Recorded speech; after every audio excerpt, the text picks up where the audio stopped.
Uno de los temas que nos han pedido a través de las redes sociales los televidentes de Negocios en Telemedellín es el que tiene que ver con la comunicación que sea persuasiva y altamente efectiva. Por eso hemos invitado a Santiago Cabezas Castellano. Él viene desde España y nos va a acompañar para hablar sobre ese importante tema. Santiago, con la bienvenida, pero primero me llama la atención en su hoja de vida que usted es arquitecto de formación, pero realmente se dedica a hacer la arquitectura de la palabra como conferencista. ¿Por qué?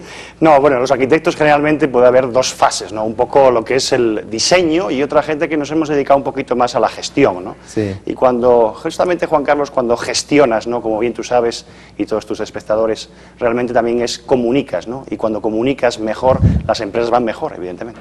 Como vamos a hablar de comunicación altamente efectiva, es importante que usted nos cuente cómo recibimos la comunicación las personas, cómo se da ese proceso.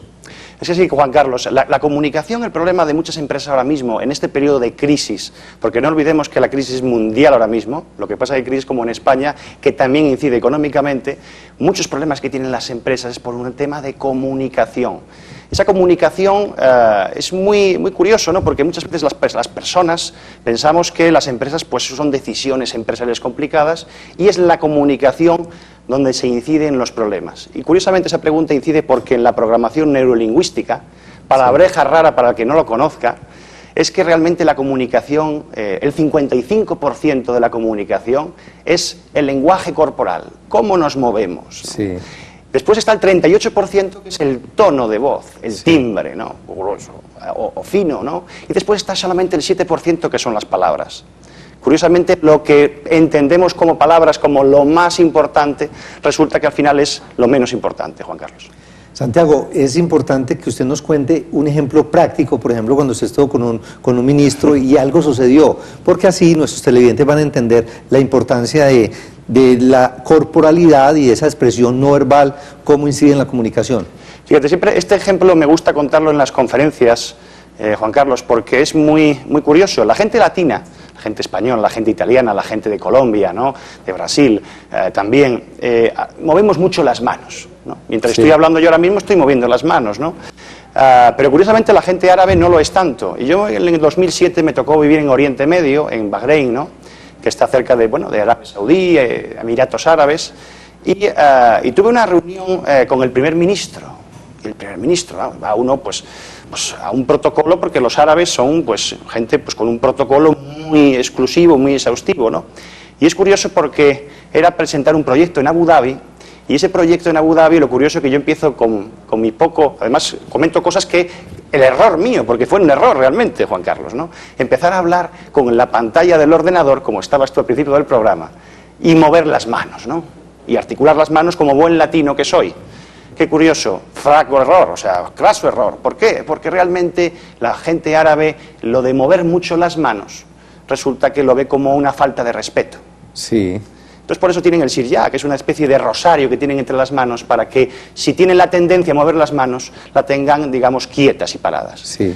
Entonces yo explicando el proyecto me da cuenta que el primer ministro estaba mirando no para el proyecto, ni siquiera para mí, estaba mirando mis manos. Curiosamente no era, digamos, lo ideal, ¿no? Claro. Eso fue un pequeño error, entre comillas, o gran error, que ya me di cuenta a mitad de reunión y que de alguna manera se podía subsanar, pues ¿cómo? O poniendo las manos detrás o intentando cruzar las manos y no moviéndolas, ¿no? Santiago, la comunicación es altamente efectiva cuando nosotros logramos identificar ese interlocutor, sintonizarnos con él, y para eso es muy importante identificar si es visual, si es auditivo, si es kinestésico. Vamos a explicar esos conceptos. ¿Cómo identifico yo si otra persona es visual? Y si me doy cuenta de eso, ¿cómo le debo hablar? Claro, tú fíjate que hay muchas veces que una persona que estará viendo ahora este programa, además felicidades porque es 1,5 millones de visitas más en YouTube, que yo desde España lo veo vuestro programa muchísimo, ¿no? Es que realmente, ¿qué pasa? Que nos podemos preguntar, hacer la pregunta, ¿no? ¿Por qué esta persona me cae mal, no? Sí. Y dirás tú, bueno, pues si no ha hecho nada malo, ¿no? Pues curiosamente a veces podemos dar esa pequeña respuesta a esa pregunta, ¿no? Porque las personas somos mayormente visuales, mayormente auditivas o mayormente kinestésicas. Sí. En definitiva, recibimos la información pues por la vista, por el oído y por los movimientos del cuerpo. ¿Qué sucede? Si una persona es mayormente visual, generalmente mira más a los ojos, mira más de frente. Sin embargo, la persona auditiva generalmente no mira tan de frente, mira como de lado. O sea, se siente, se ve que está escuchando todo el tiempo. Recoge la información por el oído. ¿Qué sucede? Para una persona auditiva, la persona visual puede ser demasiado agresiva, porque mira como demasiado fijo, ¿no? Demasiado la cara. Sí. Y sin embargo, para la persona visual, el auditivo puede ser un poco como esquivo, ¿no? Porque no le mira la cara.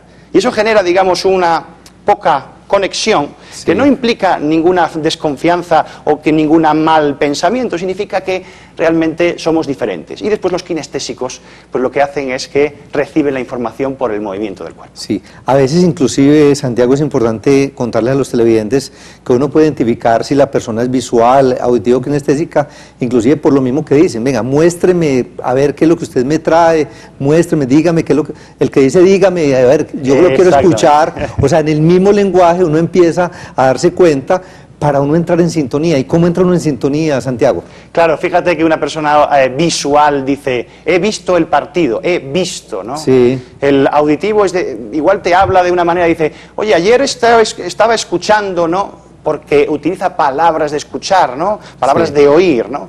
Y el kinestésico, pues más bien de sentimiento, ¿no? De movimiento sí, del cuerpo. Se puede identificar a una persona simplemente por cómo habla, si es más visual, más auditivo y más kinestésico, ¿no? Y entonces por eso siempre hay por ejemplo, una conferencia que doy yo precisamente a algunos, incluso políticos y algún también conferencista, que realmente las imágenes son importantes para que sí, el visual reciba la información, pero también el oído y, cómo no, el movimiento para los kinestésicos. Otro tema que es muy importante en esto de generar sintonía tiene que ver con la empatía, esa capacidad de conectar con el otro. ¿Qué aspectos hay que tener en cuenta ahí? Porque uno diría, hombre, la misma expresión de la cara, una sonrisa, permite conectar más fácilmente con el otro. ¿Hay algunas claves que nos permitan lograr esa mayor empatía, Santiago? Sí, fíjate que en programación neurolingüística nos dicen que tenemos un ritmo, digamos, corporal, ¿no? Ese ritmo corporal pues lo determina pues la propia respiración, o el propio ritmo cardíaco, o el propio ritmo cerebral.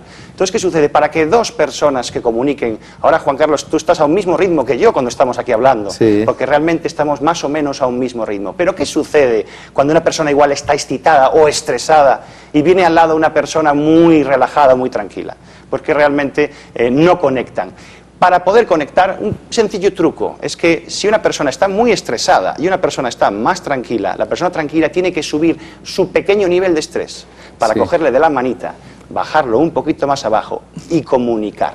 Quiere decir que se genere empatía, que esa es tu pregunta, Juan Carlos. Claro. Se tiene que haber una conexión, digamos, de ritmos, respiratorio, de tal manera que puedan conectar. Siempre pongo el ejemplo en el baile, y estoy en Colombia, que es el mejor sitio para decirlo, ¿no? El baile es la expresión del rapport, de la empatía, sí, de la comunicación, y si conseguimos estar al mismo ritmo, podremos comunicar mejor. Santiago, otra clave que me parece que es importante que usted nos la explique es escuchar de manera activa, porque a veces uno está con otra persona, pero mientras el otro le está hablando, uno tiene 1000 pensamientos en la cabeza, tiene ese conversador interno prendido todo el tiempo, entonces no estoy conectado al 100% y eso interrumpe la comunicación. Claro, esa comunicación, esa empatía de poder escuchar, es que es muy difícil oír, es diferente oír que escuchar, ¿no? Lamentablemente no somos nadie perfectos, ¿no?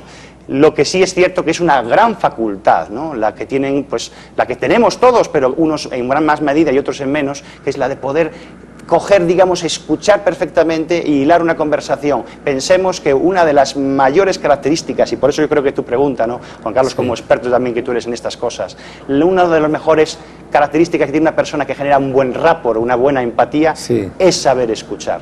Porque generas una conexión con la otra persona y no decir exactamente lo que uno está pensando en la cabeza, sí, sí, sí, sino realmente recoger esa información y poderle contestar a la pregunta, ¿no? Sí. Que realmente eso es muy importante. Sí. Por ahí dicen que inclusive en la misma forma de la cara está la clave, porque tenemos una sola boca y 2 orejas, 2 oídos. Entonces uno tiene que escuchar el doble de lo que habla. Sí, exactamente. La verdad que es cierto que la empatía pasa sobre todo por esa comunicación. Y la comunicación, recordemos que es muy sencillo, es recibir una información, procesarla y evidentemente ir en relación o contestar a lo que uno está preguntando, ¿no? Porque sabemos que muchas veces esas conversaciones, ¿no?